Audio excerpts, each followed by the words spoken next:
اور ان دونوں کا باپ چارپائی پر بیٹھ کر اپنی آنکھوں سے یہ سب کچھ دیکھ رہے. خواتین بھی وہاں پہ ہیں لیکن ان کی کوئی ایجنسی نہیں ہے, وہ کچھ کہنے کی جوگی نہیں ہے, وہ بس سائٹ پہ کھڑی دیکھ رہی ہیں سارا منظر.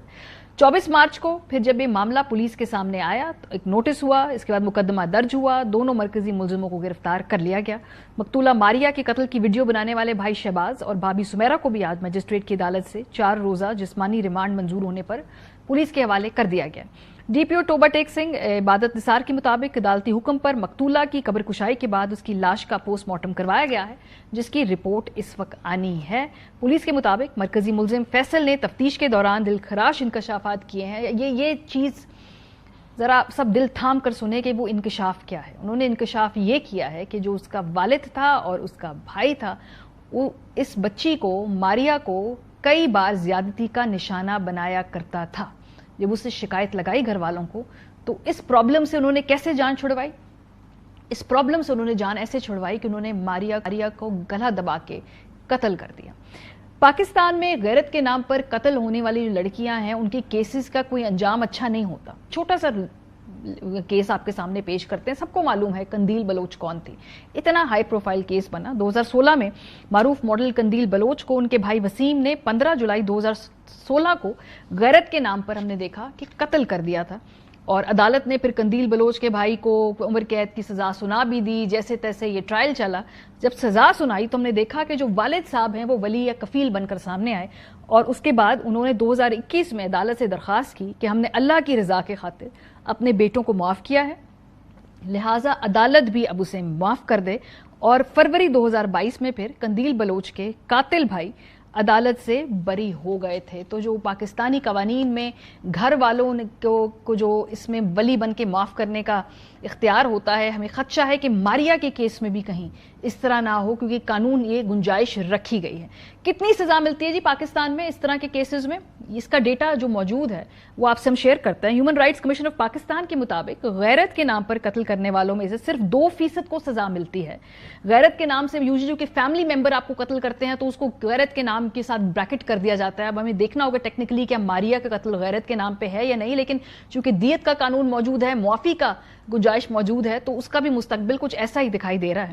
غیرت کے نام پر قتل کرنے والوں میں سے 20% اپنے مقدمات سے بڑے آسانی سے بری ہو جاتے ہیں, اور 400 ملزموں میں سے اگر ہم خالی 2019 کے سٹیٹس دیکھیں تو صرف 8 کو سزا ہوئی, باقی سارے کے سارے رہا ہو گئے. پاکستان کے اندر کوئی پروٹیکشن نہیں ہے ان خواتین کے لیے جو اپنے ہی گھر میں اپنے ہی خاندان کے مردوں سے غیر محفوظ ہوں, لیکن ایسا دنیا بھر میں نہیں ہے. یہی پاکستانی کمیونٹی جب ملک سے باہر جاتی ہے, یورپ جاتی ہے, کسی اور ملک میں جاتی ہے, وہاں جا کر جب اپنی لڑکیوں کے اوپر جبر کرتے ہیں, انہیں قتل کرتے ہیں, ان پہ ظلم کرتے ہیں, تو وہاں کی ریاست خاموش نہیں رہتی. وہ انشور کرتی ہے کہ ان کے سٹیزنز کے جو حقوق ہیں ان کو انصاف ملے. چھوٹے سے کچھ کیسز آپ کے سامنے پیش کرنا چاہتے ہیں. اٹلی میں غیرت کے نام پر بیٹی کا قتل ہوا, اور پھر وہاں جو پاکستانی والدین تھے ان کو عمر قید کی گئی, اور کچھ لوگ بھاگ کر پاکستان آتے ہیں, وہاں سے پاکستانی اتھارٹیز سے اٹالین اور یورپین اتھارٹیز رابطہ کرتی ہیں, اپنے ملزمان کو لے کر جاتے ہیں واپس, اور وہاں جا کر وہ سزا بھی دیتے ہیں. اسپین میں ہم نے دیکھا غیرت کے نام پر قتل کی گئی پاکستانی بہنوں کے باپ کو پکڑا اور اس کے والد کی گرفتاری عمل میں آئی ہے. یہ وہی لوگ ہیں جو پاکستان میں ان قوانین سے بڑی آسانی سے چھوٹ جاتے ہیں, لیکن جب کسی اور ملک میں جا کر یہی گھٹی حرکتیں کرتے ہیں تو وہاں سے ریاست ان کو پکڑتی ہے, ان کو قید بھی کرتی ہے اور ان کو سزائیں بھی سنواتی ہیں. قانون بھی ہم بناتے رہتے ہیں, پرابلم تو امپلیمنٹیشن کا ہے. قانون ہے اس ملک کے اندر. اگر ہم دیکھیں تو پاکستان میں غیرت کے نام پر قتل کی سزا کو یقینی بنانے کے لیے اکتوبر 2016 میں کرمنل لا ایکٹ بنا تھا, اور اس کو فساد فی الارض یعنی انتہائی نوعیت کے جرائم میں غیرت پر قتل کے جرم کو شامل کیا گیا تھا. اور یہ بھی کہا گیا تھا کہ غیرت کے نام پر قتل کی سزا عمر قید اور سزائے موت, اور اگر غیرت کے نام پر قتل کرنے والے کو مقتول کا ولی یا خاندان کا کوئی فرد معاف کر دے پھر بھی عدالت قاتل کو عمر قید کی سزا دے گی. تو قوانین بنائے جاتے رہتے ہیں, امپلیمنٹیشن نہیں ہوتی. ہمارے ساتھ فرزانہ باری صاحبہ موجود ہیں, سماجی کارکن ہیں, اس کو بڑے کلوزلی دیکھتی ہیں. فرزانہ صاحبہ, میں تو اتنی ہوپ فل نہیں ہوں کہ توبہ ٹیک سنگھ کی 22 سالہ ماریہ کو ہمارے نظام عدل سے کوئی انصاف ملے گا. کیا آپ کا اس پہ کیا خیال ہے؟ دیکھیں ماریہ, بات تو یہی ہے کہ یہ ایسا واقعہ ہے کہ مجھے لگتا ہے کہ